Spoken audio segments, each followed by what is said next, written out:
Saat ini masih terdapat ribuan tenaga honorer yang tersebar di berbagai OPD yang ada di Kabupaten 50 kota. Pemerintah daerah melalui Badan Kepegawaian dan Sumber Daya Manusia menargetkan tenaga honorer tersebut akan dihapus hingga tahun 2023 nanti. Penghapusan tenaga honorer di Kabupaten 50 kota ditargetkan akan selesai hingga tahun 2023 nanti. Sebab hingga kini jumlahnya masih terbilang tinggi. Sementara itu jumlah pegawai negeri sipil dan pegawai P3K mencapai angka 6.000 lebih. Dengan kondisi PNS dan pegawai P3K mencapai 6.000 lebih itu, masih banyak OPD yang terus melakukan penambahan tenaga honorer sehingga berdampak pada beban belanja keuangan daerah, khususnya belanja pegawai semakin besar. Sementara itu terkait perintah dari pemerintah pusat pengurangan tenaga honorer, pihak BKPSDM terus melakukan pengurangan dengan melihat kebutuhan di suatu OPD. Pengurangan akan dilakukan dengan melakukan seleksi terhadap honorer sesuai keahlian mereka masing-masing.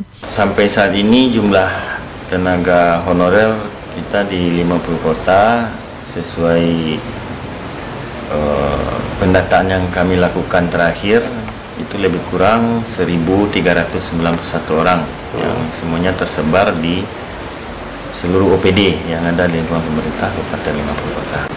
Ya, untuk penghapusan tenaga honorer ini tentunya ini kita menyikapi perintah dari Undang-Undang ASN ya, bahwa semenjak 5 tahun ditetapkan Undang-Undang ASN di lingkungan pemerintah, khususnya pemerintah daerah, ini status pegawai ini hanya diakui dua, yaitu PNS dan P3K.